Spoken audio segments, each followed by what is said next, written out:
Welcome to the Video Professor series of computer learning tapes, the nation's #1 computer trainer. We'll take you step by step through learning to use your computer software. On the screen now are some other tapes available in our series. When using these tapes, we suggest you watch them in their entirety. Then go back with your computer and practice each step. In keeping with the Video Professor's dedication to giving you the best lesson possible, we have packed these tapes with information and sometimes move at a pace that is faster than you will be able to follow along with as you are working with your computer. Remember, you can always pause or rewind the tape to learn each part. Now let's get started. The Internet, the information highway, the new electronic frontier, the World Wide Web. These phrases and concepts have become a part of everyday language. Yet many of us still don't really know what these terms mean. In this lesson, we will not only introduce you to the basic concepts of these high-tech buzzwords, but by following along with our easy-to-understand instructions, we'll have you on the Internet, actually driving on the information highway, and experiencing for yourself what these advances in communications and computer technologies hold in store for you. In this lesson, we will cover the system requirements needed to get you on the Internet, how to set up a connection with a service provider, what service providers are and what they offer. We'll see how to use electronic mail transfer or email, and how to browse the World Wide Web, where you will discover many places you can go for finding interesting subjects. Before going further, I'd like to introduce my assistant, Suzanne. Viewers, normally I set up our lessons so you can follow along step by step as I guide Suzanne through the program. We will still do that, but the program we will be using, America Online, may not be on everyone's computer. PC Magazine ranks AOL as their editor's choice for providers, saying AOL's easy-to-use graphical interface, wide choice of content, and full easy internet access has proven enticing to both professionals and hobbyists.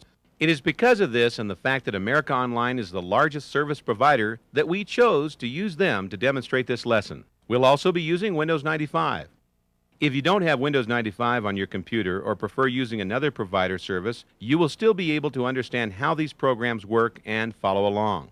All Internet providers work pretty much the same, and once on the Internet, all the basic information is the same. So after you see how the features of these programs work, you'll be ready to cruise the Internet no matter what program you use. I'll go into more detail about this later. I'm going to assume that each of you are familiar with the basics of computer operation and working within the Windows 95 environment. If you are new to Windows, you may want to see my tapes on learning Windows and Windows 95 first.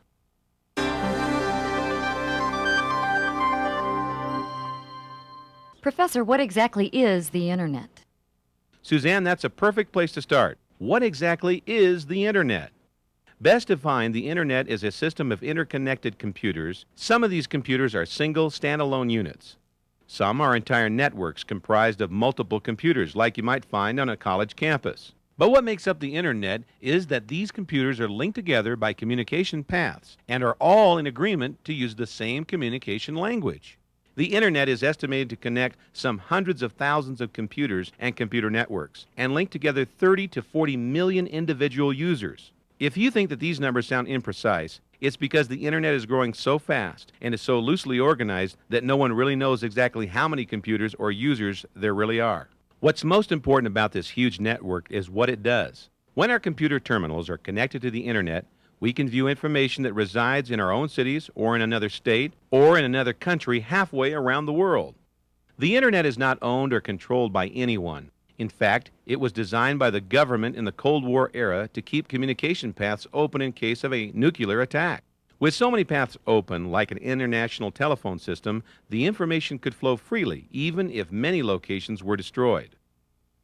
The beauty of the Internet is that we don't have to know about how it works. We can just accept the fact that it does work, smoothly, easily, and seamlessly on a worldwide basis. Suzanne, let's start by listing the things we need in order to gain access to the Internet. The computer is the first item on the list. Your computer must have a modem that is connected to a telephone line. You'll also need data communication software and a provider to gain access to the Internet. For those of you who may not have these items yet, or may be looking to upgrade your computer, let's take a quick look at the details of each item. It's important to understand what they are and how they work. The first item on our list is a computer.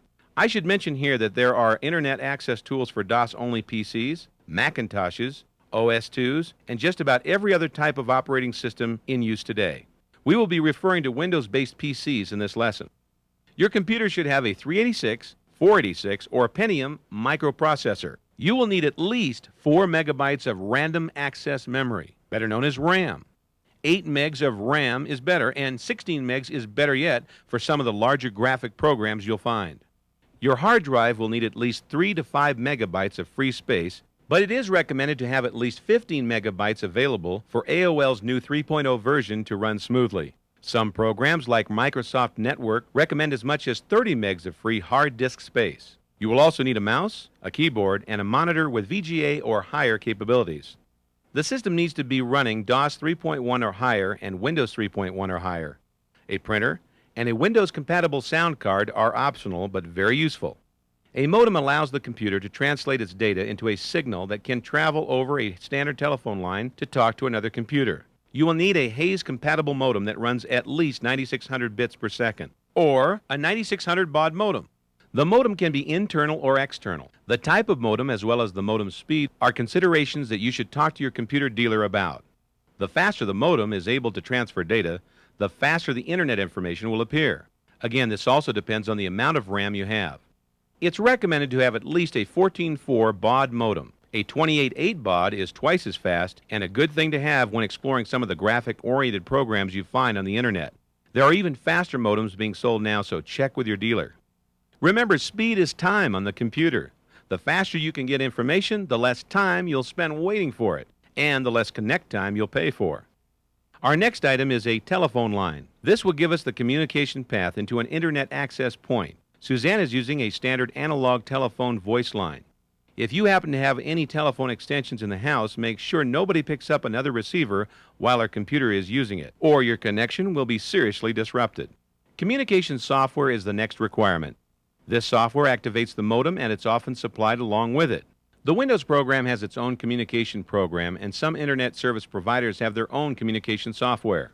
Which brings us to providers. There are several ways to access the internet, and the easiest is to use one of the most popular providers such as AOL, Prodigy, CompuServe, or Microsoft Network. These programs are geared to provide very user-friendly point-and-click systems for you to access the internet, as well as many other areas of interest in that particular program. You may want to do some research into what they have to offer to suit your needs. Each of these providers have their own format, which includes many services and activities, as well as access to the internet. Later in this lesson, I will show you information as to cost and the various services of these providers, plus their phone numbers, so you can decide which is best for you. But for now, let me explain a little bit about what these providers offer. We'll go into more detail with some of these areas when we get online. Each of these providers allow you to have an email address all your own so you can write and receive mail on your computer. They have bulletin boards where you can post and read notes on a variety of subjects. They have chat groups on many subjects that allow you to actively communicate with others who may or may not share your view. They have programs to limit internet access to your children. They have their own shopping areas. They have information on the latest and most interesting news stories. They have interviews and discussion groups with celebrities and people in the know, dealing with every subject you can think of, and programs to help you gain access to the internet and World Wide Web. Although these providers offer the same kind of features, they are exclusive to each provider. Like a city that has 2 newspapers where the section headings are the same but the content is different. These providers offer the same kind of features but differ as to their content, meaning AOL's chat group will not be the same as Prodigy's. Where they are similar is when you leave their site and enter the world of the internet, which again is accessible through all of these providers. Some other providers offer plain vanilla access directly to the internet. These providers don't offer many other programs or services other than access to the internet. They also offer little or no instruction on how to use the internet resources. We'll also look at some of these services later in this lesson. There are other ways to get to the internet using freenet programs, but we won't be looking at them in this lesson. Again, we are going to use AOL as our provider, look at some of the features of that program, and then explore the World Wide Web. Remember, if you have or want another provider, they all work pretty much the same and offer the same kinds of programs, so you can still learn what these programs do and how they work just by observing our journey into cyberspace. After deciding on your provider, the first thing you need to do is establish an account with them so you can use their services. Establishing an account is a cookie-cutter approach of fill in the blanks and is the same procedure for all providers. We'll run through this quickly.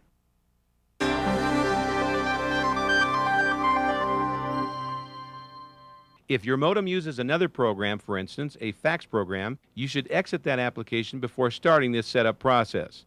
If you have a floppy disk of the provider you want, simply put it in your floppy drive, select Run from the Start menu, and type in the installation command. This is usually a setup command located right on the disk. The installation process will begin. To register, you'll be asked for all your personal information like name and address. You'll be asked to enter the phone numbers that best fit your location for the number to call in to the provider. This is a choose from the list type of option. You may need to provide what type of modem you have, how fast it is, and what COM port it is connected to, so be prepared with that information. Finally, you'll be asked to give a credit card number to pay for your account and be asked to enter your screen name and/or password, which is usually supplied with the software. Most providers allow you to change this to something more suitable to your liking after signing on. After all that's done, you can sign on to the service and start your journey into cyberspace. Well, here we are. We've successfully made the connection with AOL. Understand we're not quite on the internet yet. This is the provider's program that also has lots of places to go and things to do. Let's take a quick tour of some of these features. Viewers, remember if you have another provider, they probably have the same sort of features in their program and clearly marked as to how to access them. If you've just installed your program, you may have some automatic updates loaded onto your computer when the welcome screen appears, or at other times during an online session. This process keeps your software up to date with the latest upgrades. Also, the opening screens are always being changed with new things. Since this is constantly happening with online services, your screen will look different from Suzanne's.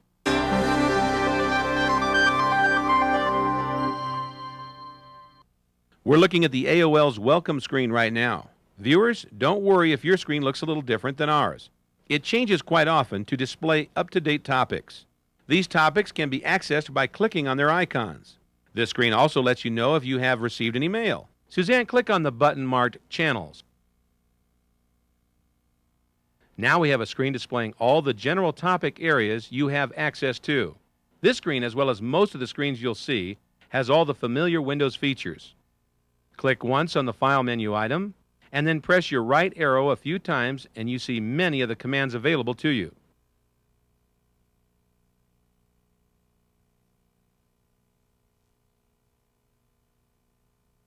Now, Suzanne, click anywhere outside the drop-down menu and slowly move your pointer across the icons on the menu bar, and notice you'll get a message about what these icons do.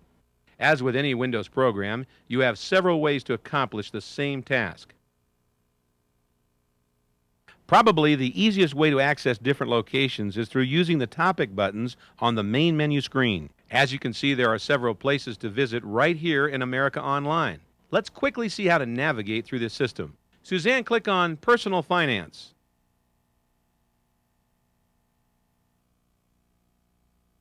This leads us to a screen with more choices. Let's choose Stocks and Investing by double-clicking on those words. Now we have more choices. On the right are several choices for reading what some stock analysts have to say about the market. Click the Quotes and Portfolios.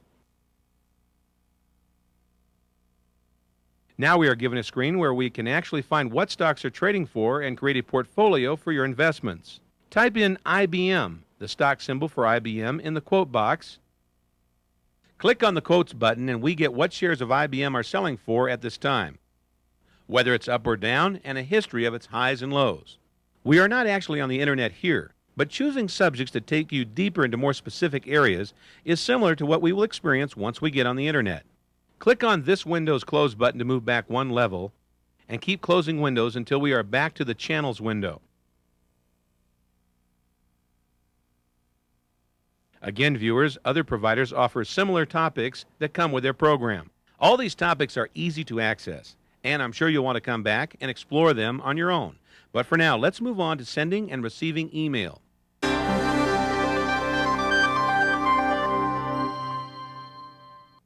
Email stands for electronic mail and is a way for you to send letters as well as computer files to other computers that are hooked up to the internet and/or a provider service. Click the Welcome button on the bottom of the screen, and we now see our icon for mail. If you have new mail, this button would say, "You have mail." We don't seem to have any, but click on this icon anyway to open AOL's mail messaging system.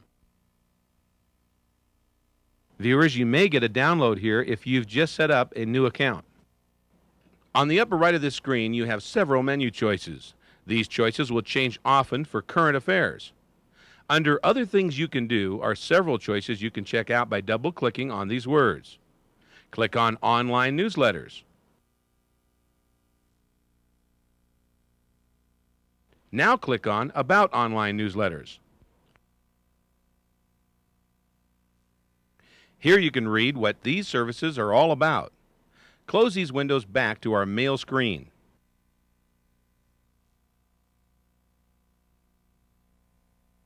Click on Message Exchange.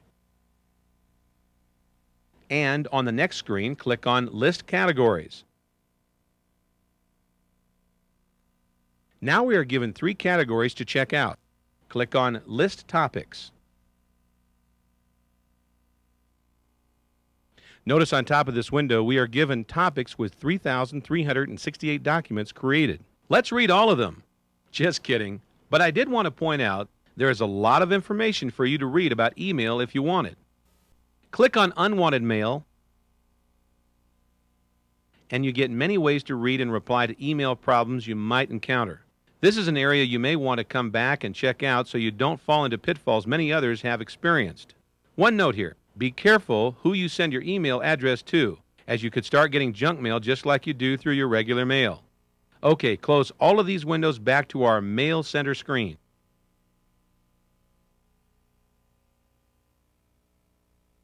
Suzanne, click on the Mail pull-down menu. Here are more choices for things to do with your email. From this list, you can open the Mail Center, check new mail, or read mail you've already read or already sent. Suzanne, click on the Edit Address Book option. We'll check out some of the other options in a minute. Since we haven't entered any addresses in our address book yet, this box is empty. Let's enter one now. Suzanne, click on the Create button. The address book screen is ready for us to enter our first address. Viewers, to demonstrate sending mail and using your address book, we are going to send a letter to Santa. You can join us and make your next Christmas wish list or send mail to an address you know that's more practical. Santa has his email address set up to use his own name as the computer name. There are 2 areas to enter information in your address book. The top box wants to know how you associate with the addressee. For example, a person's real name, mom, dad, a corporate name. We'll enter Santa Claus. With the cursor flashing in that box, type that in. Press your Tab key and the cursor is now flashing in the address box. Type Santa, the @ sign, that's Shift 2, SantaClaus.com. An email address cannot contain any spaces, so make sure there aren't any. With that done, click OK and OK again. Now click on the Compose button on the main menu screen. Here's where we address, write, and send our mail. Electronic mail is very similar to regular post office mail, except that it's faster, since it travels through computer and telephone line connections. We can build on our understanding of a regular letter to see how email works. In regular mail, you write the address on the envelope using the person's name, street address, city, state, and zip. An email address follows a pattern just like a postal address. It includes the address information needed to route a message from your computer along the phone connections to someone else's computer. In the To box is where we put the address of our destination. You can simply type the address in this box, but since we've set up Santa's address in our address book, let's see how to retrieve it.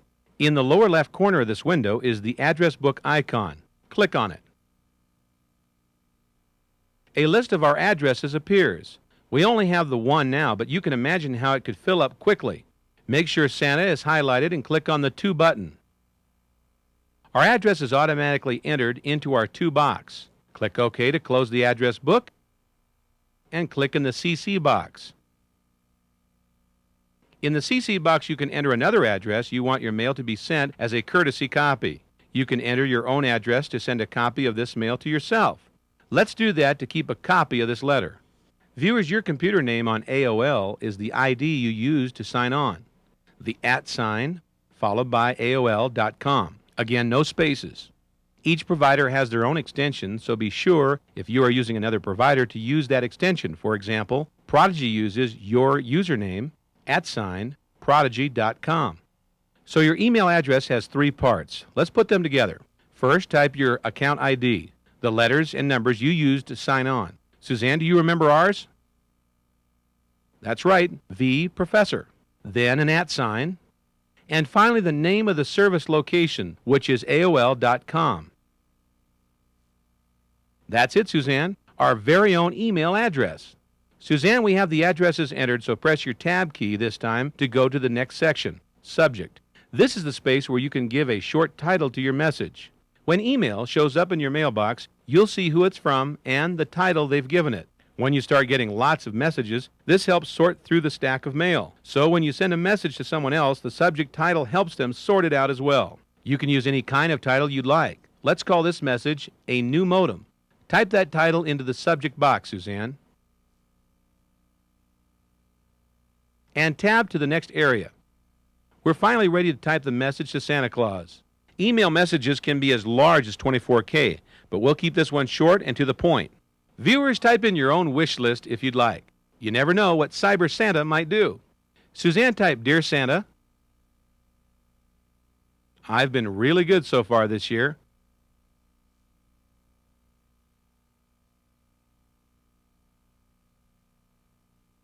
And I'd really like to get a new modem for my computer.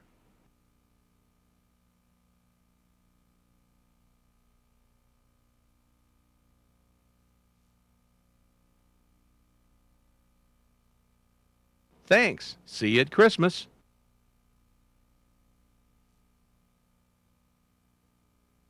There's your letter to Santa, Suzanne. Professor, I didn't sign it. How will he know who it's from? You're right, Suzanne. It's a courtesy to add a sign-off. Many folks add quotes and other taglines to their email messages as well. But even if you didn't, your computer name would be automatically added to the message and displayed in your receiver's incoming mailbox along with the subject line. Go ahead and type your name at the bottom, Suzanne. This is a good place to use your real name instead of your email name. Suzanne, highlight your name by dragging your mouse cursor over it like you would do in any word processor. Notice we have a few formatting icons at the top of this box. Click the B for boldface and your name is now boldfaced. Notice you can change the color of the text, font size, boldface, underline, italicize, and change the alignment of text to left, center, or right justified. That's it, Suzanne. Your email is ready to go. All you need to do to send it is click Send. But don't do that just yet. I want to show you one other feature of the email program. See the icon marked Attach? Click on it, Suzanne. Email is not only a good, fast, and inexpensive way to write letters, it can also be used to send computer files. You could use this file dialog box to select the file you want to send. Then, when you send your mail, the file would go with it. When your mail is received, the new mail window will show you an icon that signifies that the email has an attached file. The name of the attached file, its size, and the amount of time it will take to download will be indicated.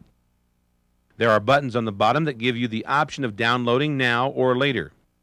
I won't go into detail with attaching files in this lesson, but will show you where to go to find more information about it. But first, let's send our mail to Santa, so cancel out of this dialog box. Now, all you need to do is click on the Send button. You are prompted that it has indeed been sent, so click OK. Professor, since I'm in AOL, if I send a letter to someone with a different provider, will they get it?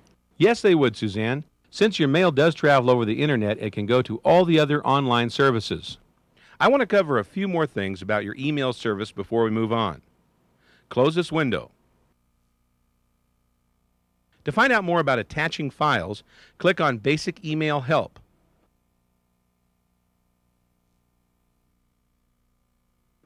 Now click on How do I download an attached file? From here you can read about the do's and don'ts about this subject. Click the Close button. You can also read about other internet mail services here and how AOL handles them. Close this window and click on Beyond the Basics. Here you can read about how to attach files to your documents plus other subjects that may interest you. Now close this window and open your Mail drop-down menu and choose Mail You've Sent.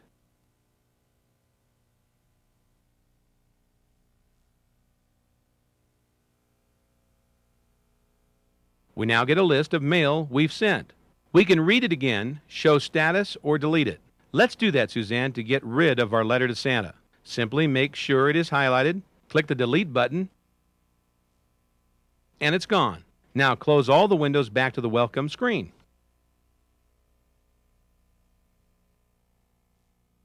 Look, we have mail. Click on that button. Remember, we sent Santa's letter to ourselves. To read incoming mail, simply click on it or highlight it and click on the Read button. There's our letter. Let's delete it also, since there is no need to keep a copy of it. Select Mail and mail you've read this time. Make sure it is highlighted and click Delete. Go ahead and close the Mail windows to get back to our welcome screen. You'll quickly collect your own list of email addresses as you talk with online friends and exchange messages. On the screen now are some other popular email addresses. Happy mailing!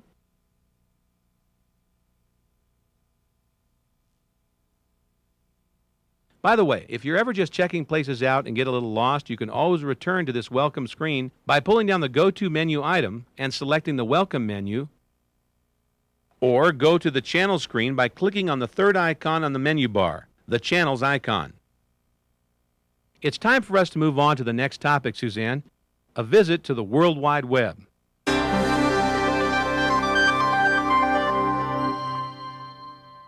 The World Wide Web is the fastest growing and most popular segment of the Internet. It utilizes an easy-to-use graphical interface to display and explore any subject from growing flowers to building jet engines. It is often just called the web for short. Click on the Internet button, Suzanne. This opens another screen with a variety of topics to choose from. This allows you to check out the best of or search for things on the web, news groups, Gopher, and FTPs. We'll cover news groups in our second lesson on learning the Internet and talk about Gopher and FTP in our third lesson. There are several ways to enter the web from AOL.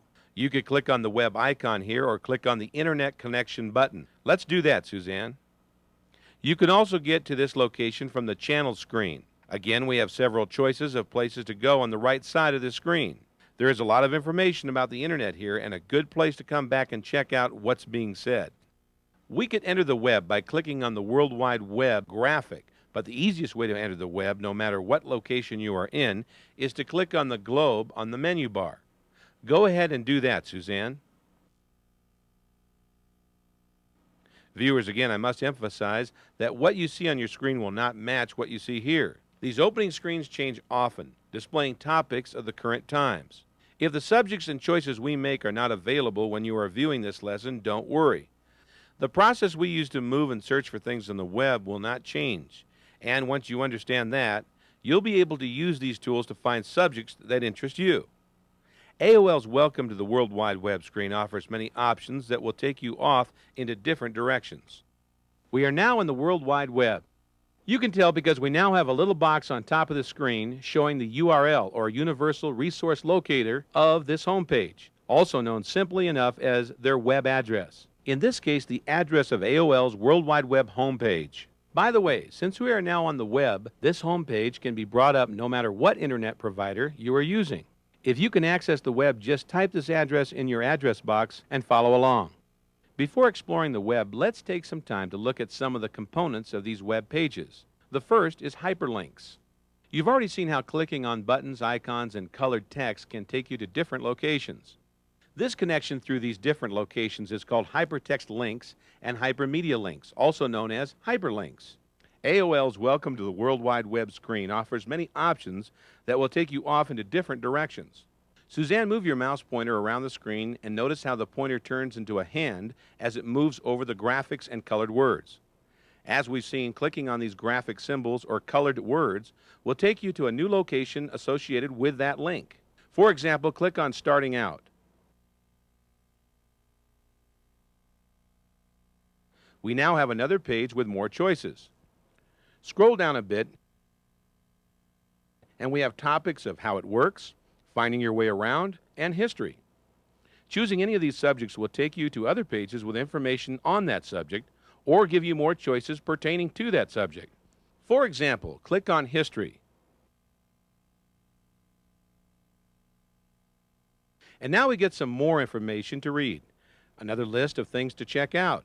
And scrolling down the page, we see a list of documents including a history of the Internet by Bruce Sterling. There's some good reading here that you may want to come back to. Scroll back up the page, click the Welcome to AOL selection, and we return to AOL's home page. Again, hyperlinks allows a user to point and click on words or graphic symbols to move to a new location or file. The unique thing about the hyperlinks you find on the web is that a single click on these items can move you to a different part of this page or a completely different computer site halfway around the world. This shift won't even be noticeable to you except for a small time lag as the screen changes. Will I be charged for long distance when it moves to a website out of my area? No, Suzanne, there is no long distance charge for this move, and that is the beauty of the Internet. You are only being charged for your online time through your provider. Again, notice the symbols and text in the little box just above this screen. This box displays the web address for this home page. Each location opens with what's known as a home page. A home page is the starting point for a specific web location, and people are adding new home pages by the minute. You'll find home pages from individuals who may be looking for other people with similar interests to major corporations, governments, even countries. These home pages are accessible to anybody throughout the world who is on the Internet. These web address boxes are automatically filled in to identify the website showing on the screen. These often start with http:// followed by www. This stands for Hypertext Transfer Protocol on the World Wide Web, followed by the name assigned to the computer. If you knew another web address you wanted to visit, you could type it in this box, press enter, and you would be taken to that address. Each home page may have hyperlinks that take it further down the page you're on to other pages in that site or to other sites around the world. It translates the hypertext links into behind-the-scenes commands so you can easily surf the web. Web surfing or cruising means just following various links out of curiosity. A web surfer uses the hypertext links to move from one location to another just to see where they'll end up. With hyperlinks, web documents are continuously being connected together. Each hyperlink pointer ties one web page to another web page and another with a simple click of the mouse. The process creates an intricate crisscross of resources that might literally look like a spider web weaving together computers from all over the world. Remember, the web is changing daily. Links that you find today may be changed tomorrow, and new links will certainly be added. Believe me, the web is a very dynamic place. Again, viewers, this means that what you see on your computer screen may not be exactly the same as what is on our screens as we proceed through the lesson. One more thing we should understand before moving on is the tools we use to find our way around this gigantic wealth of information. There are two basic programs that help with this task. They are browsers and search tools. Browsers are programs that allow you to look at pages as you follow your hyperlinks through the web, choosing different subjects. Search engines allow you to type in keywords for places or subjects that interest you, and they will scour the web looking for locations that contain the words you've typed. That seems simple enough, but what can get complicated is there are several different browser and search programs you can choose from on the web, each with their own functions that make them better for a particular task. Right now we are using AOL's browser. Again, it's the interface that allows you to choose menu items and hypertext links to surf the web. Other popular browsers are Microsoft Explorer and Netscape. Explorer comes with AOL 3.0 for Windows 95, and Netscape comes with other popular Internet providers, as well as a standalone program you can download off the Internet and use with AOL. We cover downloading Netscape in my Level 3 lesson. We're looking at AOL's Welcome to the Web homepage. On the right, we see graphic links to other sites. Scrolling down, we see featured links. These links take you to places AOL thinks have important information for their customers. You may want to come back and visit these sites later. Clicking on any of these blue words will start you on a journey into that subject. On the left, we see some other choices rather than the one we made for starting out. Suzanne, click on AOL NetFind Home.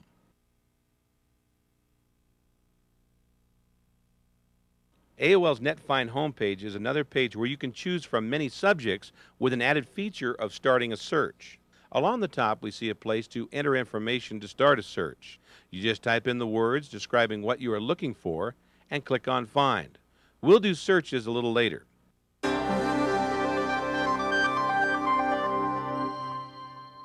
For now, Suzanne, scroll down this page just a bit and we see a variety of topics we can choose from.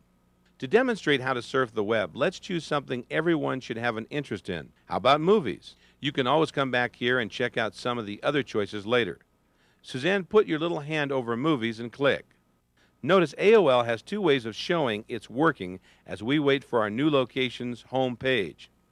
The logo at the top of the screen spins around, and on the bottom of the screen we get a gauge showing us how far along we are in the downloading process. Another thing I should mention here is if you feel something is taking too long to download, or you choose something by mistake, you can click the stop button to cancel that request. We now have entered another page with more choices. This is what you find quite often when choosing subjects. Each choice takes you to another page with more specific choices, allowing you to narrow down what you are interested in. Let's choose the first one on the list, actors. Again, we have several topics to choose from. Scroll down the list a bit and let's see what we have. Notice we have some text that tells us more about what we'll find at each site. The Clint Eastwood site looks promising. Go ahead and click on it.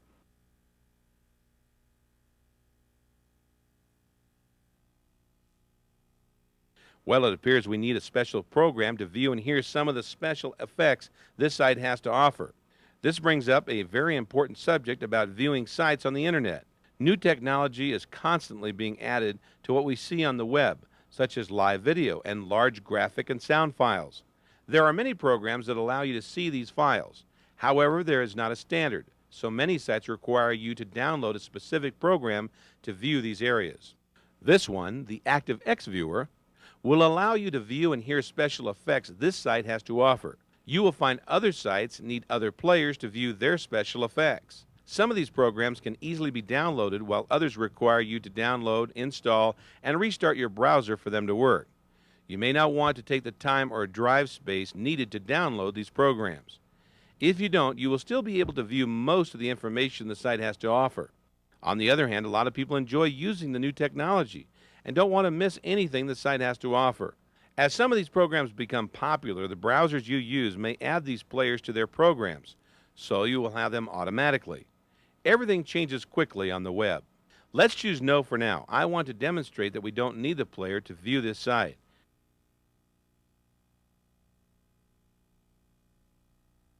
Gee, Professor, this might take a long time. Look at how slow it's going. Yes, Suzanne, and that will give us a chance to mention something very important. It will sometimes take several minutes to download a home page, especially if it has lots of graphics. Graphics are one of the neat things about the web. However, the larger the graphic file, the longer it will take to download it to your machine. In some cases, you may be interested in the graphics or you may be interested only in the accompanying information.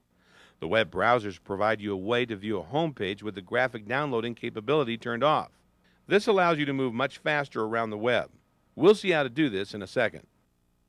Okay, we have finally linked to Clint Eastwood's home page. Once the requested page is selected, the home page URL address of our destination is displayed on the top lines of our screen.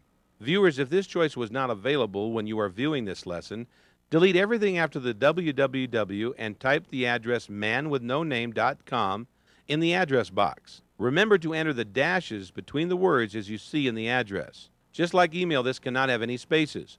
When finished, press enter. If this site still exists, you will be taken there. Let's scroll down the page to see what information we have about this site and Mr. Eastwood.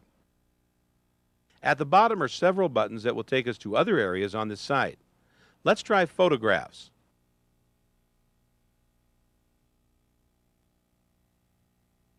Again, we get our message telling us this site contains an embedded file and needs ActiveX to perform the effects. We are not going to download this player for this lesson, so let's select no again. ActiveX may have some importance for this site, but in reality, at this moment, there are other more important players that are used at this site and exist in numerous other sites you visit. So let's learn about them. But first, since we are in the photograph site, let's look at one. Click on Unforgiven. After a small download time, we are given a picture from that movie. Graphics and pictures are a big part of the web, but audio and video are becoming more popular, so let's see how they work. Suzanne, see the button marked Back at the top of this window? This will take you back one web page at a time. This button is very useful. Once in a while, you will find yourself following a link that becomes a dead end. Or you might just want to back up a page or two to take a different direction. Press this button twice.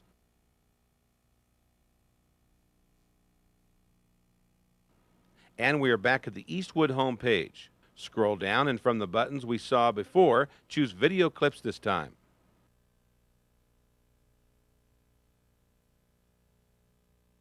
We are given a page that first explains that we need a special program to play these clips. As I mentioned before, this player called VDO is a popular program used at many other sites. You may or may not wish to download this one. As with ActiveX, you don't need to view everything at a site, but to see this format of live video, you must install it. Since video has a very large amount of information or file size, it's not like seeing a real video on your TV. Because it travels through phone lines, the pictures you see are small and very jittery. Someday soon, I'm sure, technology will improve. I won't go through the steps for installing this program in this lesson. If you wish to install it, simply click on the VDO icon, Get Alive, and you'll be given directions on what to do. If you do choose to install, there is one thing you should know beforehand. You will have to restart the browser or AOL's Welcome to the Web page for them to take effect. If you do this and want to continue to follow this lesson, you'll have to re-enter everything we've done so far, or add this site to your favorite places. If you don't know how to add sites to your favorite places, we will cover that at the end of this section. Now let's check out some options we have with menu items and the row of buttons on the top of the screen. We already mentioned the stop button. When you begin a process and decide that it was a wrong choice or it is taking too long, you simply hit the stop button to abort. Jumping to the left side of these buttons, we see the back button that we used once before. Suzanne, click on this button again until you return to the Photographs page. As you can see, this button is useful for quick access to pages you may want to come back to. For example, to check out another picture of Clint. Likewise, the forward button will take you forward. This only works if you've used the back button. Suzanne, click on the Prefs button. This opens a dialog box with many options to control your web interface. Notice the tabs at the top of this box. These open other dialog boxes to enter more instructions. Let's take a quick look at them. The first tab, General, is already active. The first area, Multimedia, allows you to choose what kinds of effects you want active as you surf the web. You can choose to turn pictures, audio, and live video files off or on by checking or unchecking the little boxes next to that item. Turning these off will allow you to access websites quicker as you will only be downloading text. The advantage of this is you don't waste time at pages you really don't want to see, and when you reach a site you do want to see, you simply turn these features back on. Suzanne, deselect all these options for now so we can see how this works when we are finished looking at the Prefs area. Next, we can change the colors of our text and background. Click on the box next to Use Windows Colors, and our text colors turn to black. Click once on that, and we get a color palette to choose any color we want. We want to use the default colors, so close this box and reselect the Windows option. The next area, Links, works pretty much the same for choosing text colors for displaying sites you've accessed, or the color of the hypertext links. We'll leave the defaults here also, as well as the toolbar settings. Click on Navigation. Here you can select what web page you would like to display when you first enter the web, as well as a favorite search page and quick links to other pages. If you have a favorite site you want to go to, just enter that site's address in this box. It now displays AOL's home page. Let's enter AOL's search page. Suzanne, click just after the M in COM, add a /, the word search, and another slash. We'll see how this works a little later in this lesson. At the bottom of this box is History. Suzanne, click on View History. If you go to a site and can't remember where it was, you can always come here and review where you have been to find it again. You can change the number of days you want this function to be active. They will automatically erase after those days. I won't talk about all the rest of these tabs. Some are pretty complicated concepts and others are pretty self-explanatory. There is one more area I would like to show you. Click on the Advanced tab. In the middle of this box we see Temporary Files. As you visit websites, AOL's and other browsers create a place to store web pages, graphics, and other files. In this case, it's the temp directory. Having these files saved allows quicker access to sites you've already visited because the information on that page is already saved and will display quicker. Click on Settings. Notice you can empty your folder of these files right here if you wish. We see a bar we can change that specifies how much disk space you want to delegate to these files. If you are low on disk space, you may want to lower the amount of disk space used. Let's change ours to 2%. Click on View Files.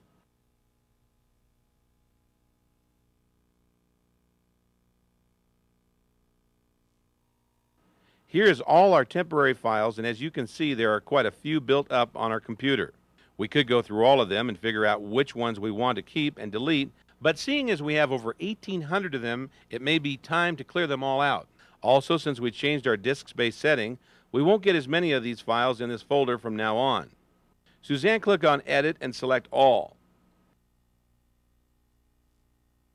Now click on File and Delete.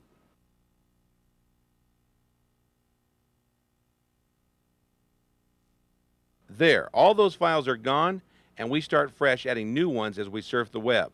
Okay, Suzanne, click OK and OK again to close the press window. Now, back on the Eastwood photograph page, choose another picture. Notice we still have text where we can read all about this site, and that the picture is now represented by a small graph that tells us where the picture would go. Now open the press window again and reselect all the options we turned off in multimedia and click OK.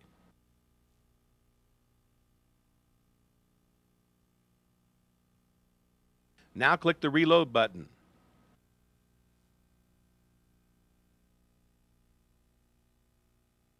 The photograph page opens. Now reselect Rawhide.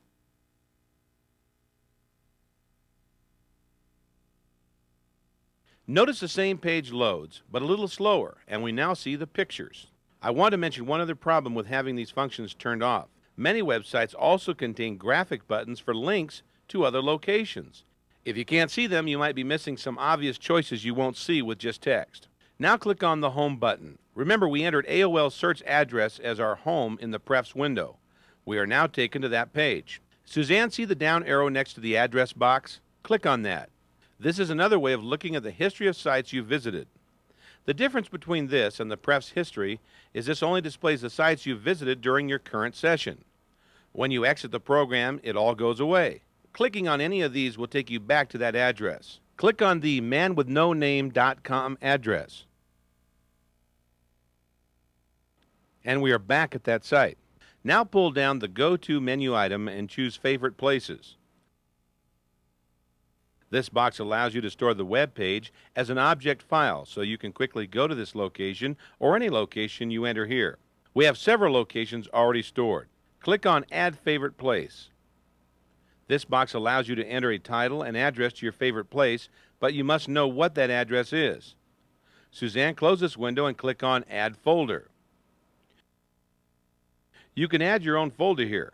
This is good if you have several people using your computer, and each person could have their own folder of favorite places. Or you could have folders for different categories of subjects. Click on the Close button, Suzanne, to close the folder window, and then close the Favorite Places window.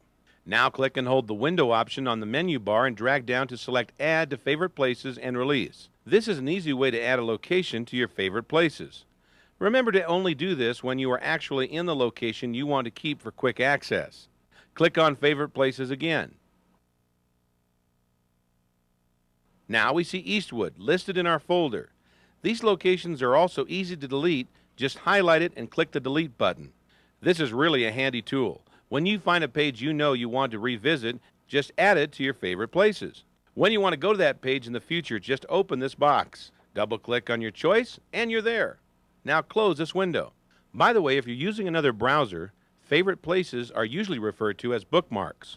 Back to the options on our web page, you see we have a search button. This opens the same AOL NetFind page. Anytime you want, you can enter a search mode by clicking this button. Also remember, you can change this button to open other search pages in the prefs window. The only thing left here is Help. You can find help on anything and in just about any place you visit, in AOL or on the internet. Anytime you see a file marked help or FAQs, that's frequently asked questions, it may be a good thing to look at.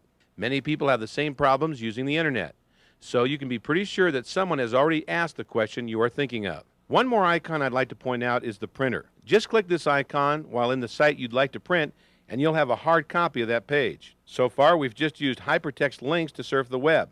Now let's see how to use search tools.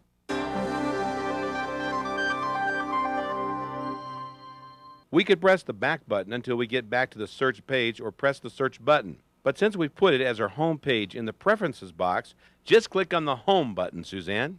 As I mentioned before, search tools, sometimes referred to as search engines, allow you to type in keywords or phrases, and the program will scour the web looking for matches to your query. You type these words into this box and click on Find or Search. AOL's search page, called NetFind, uses Excite as its search engine. Since the internet has so many other search engines, let's do a search to see if we can find them. Type Search Engines Guide in the box and click on Find.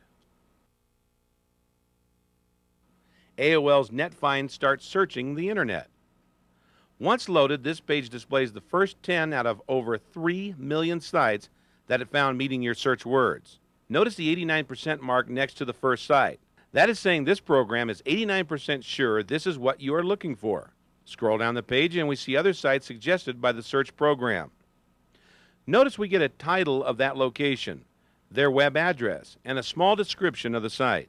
You can check the next 10 sites by clicking on the next 11 to 20 item at the bottom of this window.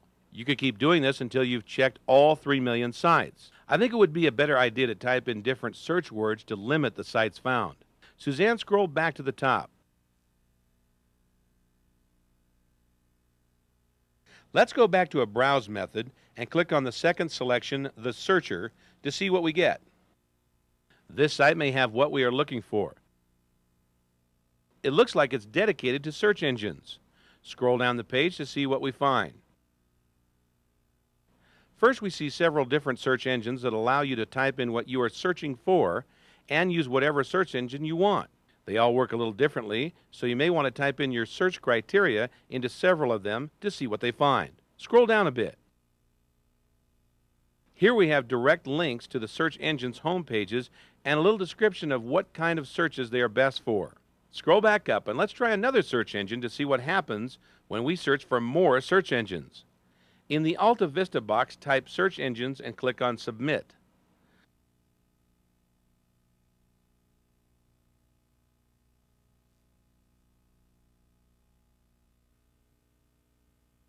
Well, this search found about 1 million sites matching our query. Let's check out the first one on the list.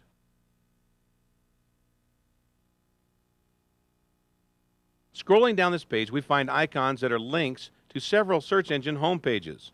One of the most popular is Yahoo, so let's select that and see how it works. This takes us to the Yahoo homepage. Are you starting to see how these hypertext links can take you to another page on the same site, or in this case, to a totally different site? Notice we have several areas of interest that we can start choosing on a variety of subjects. But since we are looking at search engines, let's do another search. By the way, if you could not find the same web pages to get to this site, just type yahoo.com in the address box and press enter to join us here. In an earlier internet lesson, we searched for information about NASA's mission to send a probe into Jupiter's atmosphere. Let's see what information we can find on this now. Suzanne, click in the search box and enter NASA and click Search.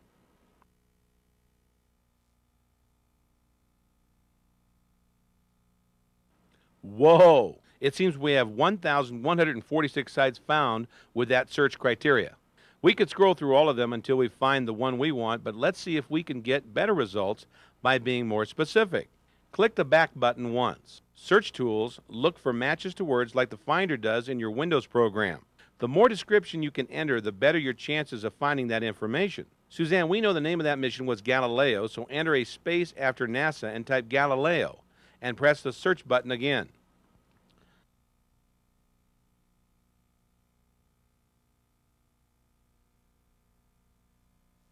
That's better. We are now told 8 sites were found meeting our criteria.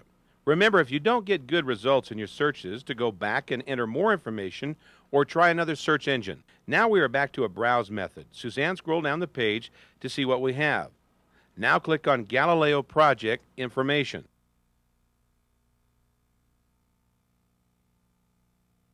Now we have a picture of the probe entering Jupiter. We could print it out if we wished. Scrolling down the page, we can see a lot of information to read about this mission. Physical information, mission overview, science objectives, scientific first of the mission, plus much more. We already know how to explore the menu options on this page, and you may want to come back later, but for now, let's use our search tools to find information that I promised on other service providers. Suzanne, go back to our search screen, and in the search for box, type Internet Service Providers,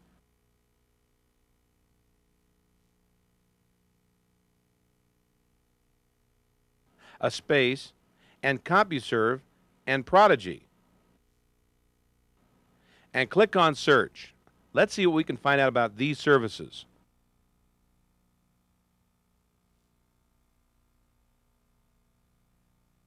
We have one match to our query. Let's choose Online Connection.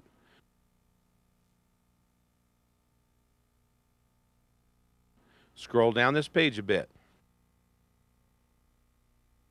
Well, it seems the information we need is all here, and I might add put together by a 17-year-old boy named Jay. Suzanne, click on Online Services.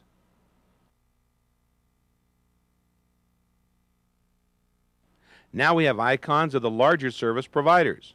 Clicking on any of their icons will take you to pages that explain everything about their service. You could actually download their software and sign on, right on the spot.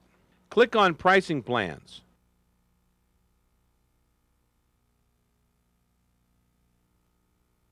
Scrolling down this page, we find information on each provider's rates, what free hours they offer new users, and what additional hours cost. Suzanne, click the back button.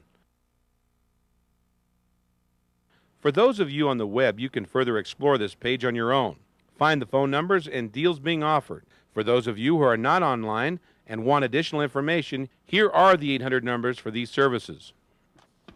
Click the back button again and choose National ISPs. Now we get a list of more providers.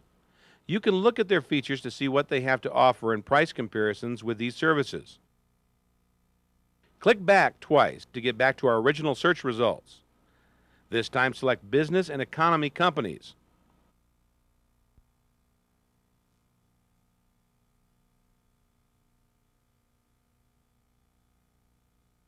Scrolling down this page, we see quite a lot of providers. These are usually just access providers that don't carry a lot of bells and whistles with the program, but do offer one-time monthly charges for internet access that may be considerably cheaper than the major providers. Some are set up for business use, while others offer you business opportunities if you help sell their services. You could spend a lot of time checking them out. But if internet access is all you want, this is the place to look. Well, before I let you go, I suppose we ought to figure out how to log off America Online. That should be easy, Professor. Since this is a Windows-based program, can I pull down the File menu and see if there's an exit command? Sounds reasonable to me, Suzanne. Give it a try.